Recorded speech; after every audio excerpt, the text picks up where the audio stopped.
What's up everyone? Today I'll be doing another cast testing video with my Daiwa Alphas Air TW 2020 version. I actually have done a cast testing video last time with the Roro Spool, the thicker version. In case you guys haven't watched that video already, you guys can watch it on the top right hand corner. I'll put a card right there linking to that video. But basically Roro have created two versions of this spool. This is the thicker cup. There's a thinner one. Thicker means it's going to utilize more of the braking system, whereas the thinner one is going to use less of the braking mechanism. It's pretty much, the more metal, the more brakes it'll use, the less, the least. So yeah, depending on what you guys want to cast, you guys need to consider, but I really think that the thick one is more than sufficient because technically this already used less than the original spool per what Roro have said, which you guys could check out more information on their website. I left it in the description below. You guys can find more information about this spool. But anyway, this spool actually comes with bearings. This is from Roro as well, micro bearings. However, it is actually stainless steel. And in my last testing video, I left this in here as well as the stock bearing from Daiwa.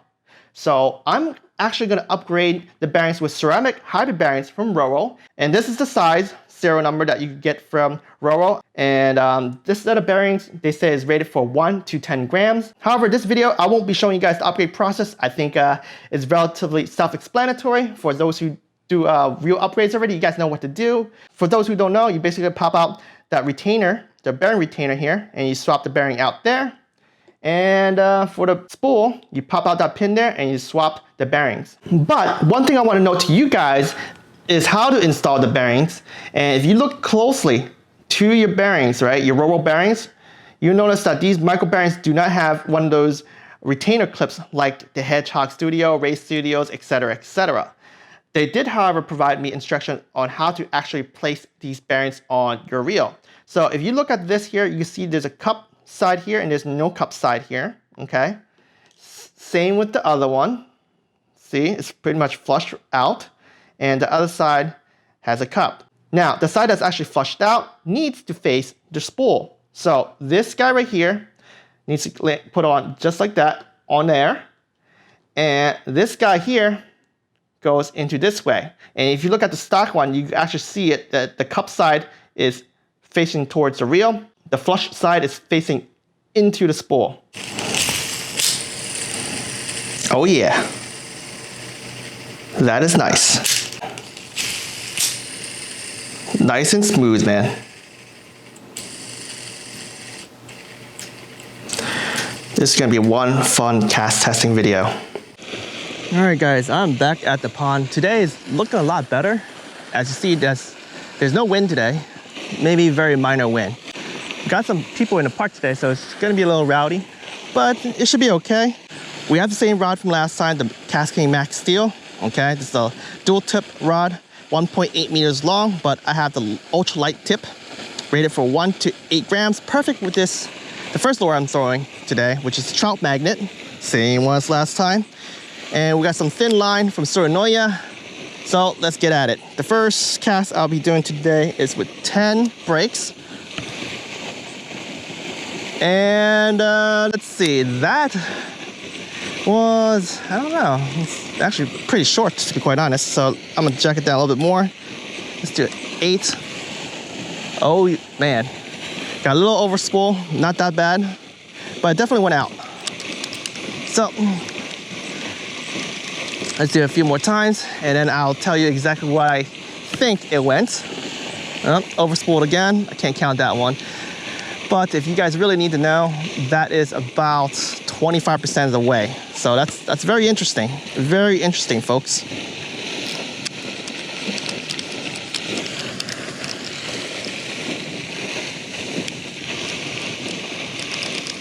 Now, I'll put the brakes up to 9. And let me just play around with tension for a second. All right. All right. Well, I went up 9, and it's still coming out fast. Interesting. Very interesting, folks. I mean, I feel like we still could cast it with the upgraded bearings, but it's coming out a lot faster compared to before. And I think it has to do with, these bearings are going faster due to the dry bearings, the micro bearings.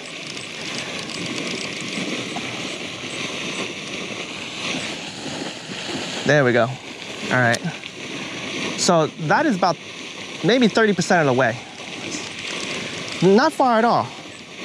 It's very interesting, and I'm very intrigued by what people really want to do with the BFS gears. Like, they always want to throw this 1 gram trout magnet, and perhaps maybe I don't have the best rod in the world to do that, because this is rated for exactly 1 gram. I know there's other rods that goes up to, like, 0.6 of a gram, and likely those, you could probably sling that a lot better. And I think I would and will try it in the future, but I don't see myself casting the trout magnet. It's just not something I normally typically do.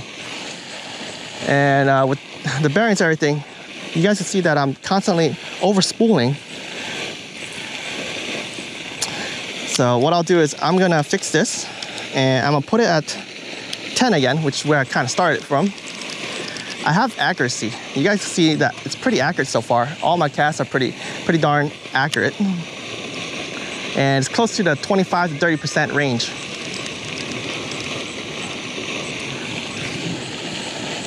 All right, that one's probably the furthest, but it's just over spooled just a little bit because I didn't thumb. But I was hoping that the upgrade would make this go out a lot further. All right, that's really it. So yeah, 25% maybe, approximately. Let's change some lures and see what's going on. Back at it with the ice fishing jig, 1/16 ounce. This is one of my favorite lures to throw, especially since I started doing BFS, because it shows lures at weights that I actually may throw. And now that I have this JDM set up, I think I will throw this even more often. And I'm throwing that right now, and that at 10 breaks was about 55% of the way. That is very impressive. Now, a lot of people don't realize, and I'll show you guys very quick, that this ice fishing jig, it comes with a single hook or a treble hook, but with a single hook, you actually put a small plastic on there, especially for those ice fishing folks where you get vertical jig, right? Technically, for us BFS users, you throw something like that on there, you cast so much further, because now it's not 1/16 ounce, right? But right there, that thing is like 65%. I don't think it really went that much more than the other day, but let me check the breakdown just a little bit and see how that goes. Because again, this is at 10 right now, and actually that was at 11. Oops. All right, now it's at 9. Okay. And it's over spooling a little bit, but it fixed itself, and it went 70% of the way. And the other day I was casting here, it was super windy, so I don't know if the wind not being here or if the bearing upgrades will actually make us cast further. But we'll keep casting. I'm gonna jack this thing back at 10 for a second. Oh, over spooled. And so far, guys, I'm doing all these cast testing with this reel and the spool.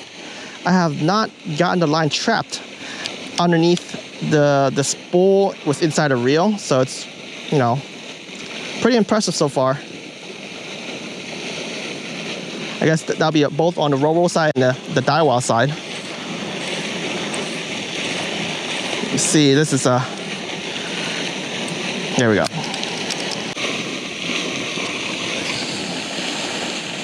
All right, that's 65% of the way. 65% of the way with 10 breaks. That's not too bad. Not too bad at all. Guys, that's close to 70% as well. And these mosquitoes are flying all around me.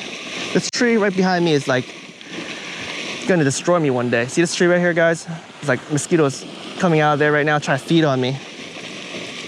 But I think I will cast 2 more lures, and that's it. Because this, I feel like it's good for casting light lures like these, but once it gets too heavy, it just doesn't fly too far. But we'll find out right now. Maybe it was just a windy day. So let's put on a different lure and see what's up. Back to the raWr spoon. Okay, this one is the 2.8 gram. This thing should fly very far. And I feel like that was 85% of the way, but it went to the right a little bit. So let me just jack this in and let's try again. All right, this slinginess is interesting.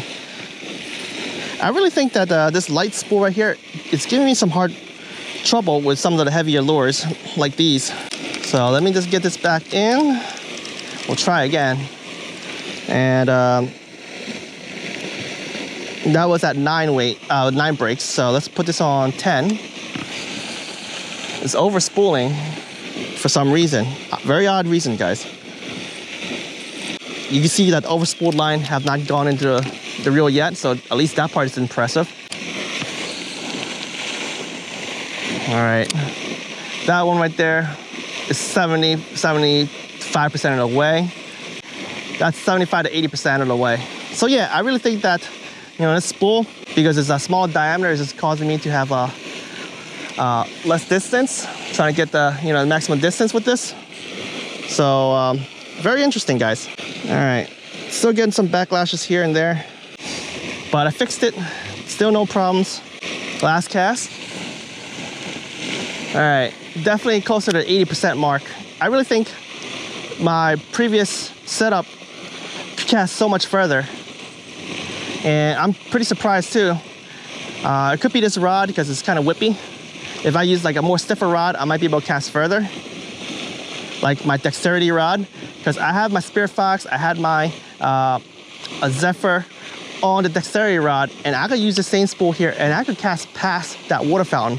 However, you know, since getting this spool here for this reel, I haven't cast past it, and now I'm actually interested. I may have to reference my original cast testing video with the original spool on and see how far I casted. But right now, this is sure interesting, very interesting. You know, 80–85% of the way from right there. Well, let's move on to another lure. I am actually gonna put on that stick bait and see what's up. All right, the next lure I'm throwing is the Count Bass. Their stick bait. This is a 5-gram one. And the only difference from last time is now that I added a quick snap on, because I'm getting sick and tired of tying stuff while mosquitoes are biting me. But if you guys remember last time I was casting this, the wind is blowing my line, going to the right, and I was not able to cast this 5-gram lure to the water fountain. So we'll try it, and I'm actually gonna put this at 12 to see what's going on. Okay, so that's actually pretty close with 12. I'd say that was probably like 95% of the way. So that's pretty amazing. And one thing about this lure, I don't think I like it because it always traps the line onto the first front hook. But once I change a single hook, I don't think it'll be a problem anymore. And oh, one more thing about this lure is that even in the tackle box, the paint chips. You pay for what you get, I guess. But anyway, I am at, we are at 10 right now, 10 on brakes. I felt like it overspooled just a little bit, so I'm gonna bring this back.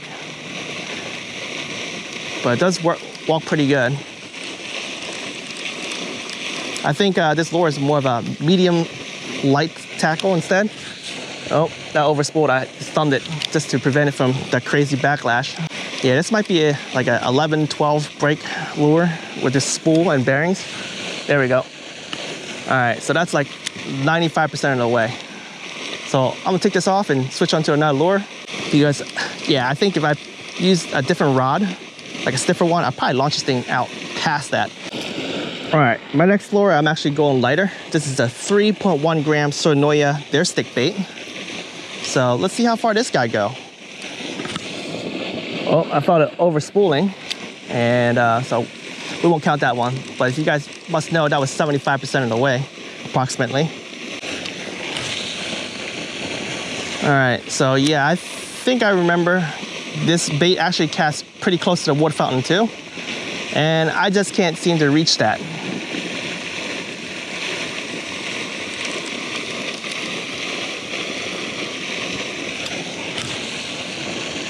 All right, that is 80% of the way. We're gonna jack that thing to 9 now, and let's reel it back, and let's try again.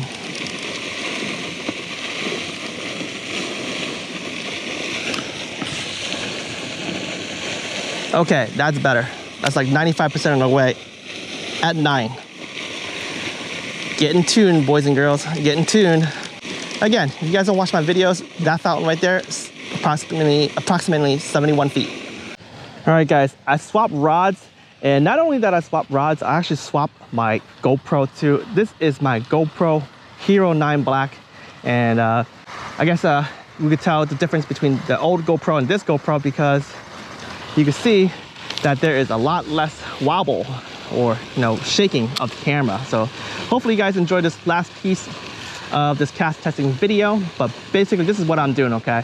I have swap rods to the dexterity rod, okay? This is the C632 Ultralight from Suranoya, and the reason why I swapped to it is because this is a longer rod, and this rod is rated for 0.6 of a gram. So I think it will make better sense to throw this trout magnet. Oh, got a fish.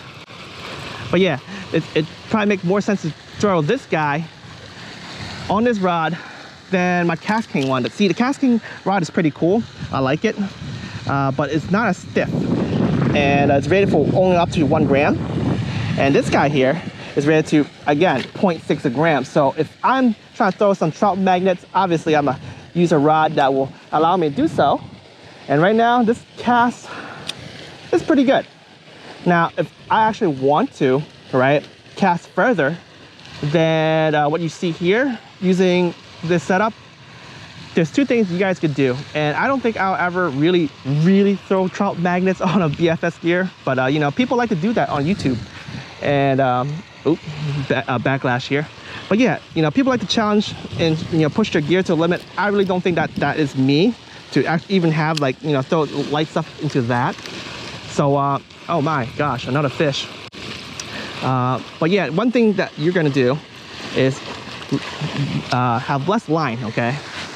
Less line and thinner line, maybe like 2-pound test line mono, or you guys want to put very thin braid, and just put enough to cast like 30 feet or maybe 40 feet. That's all you need. Like put 40 and call it a day, because you may lose some line tying knots or leaders and stuff like that, and that's all you need.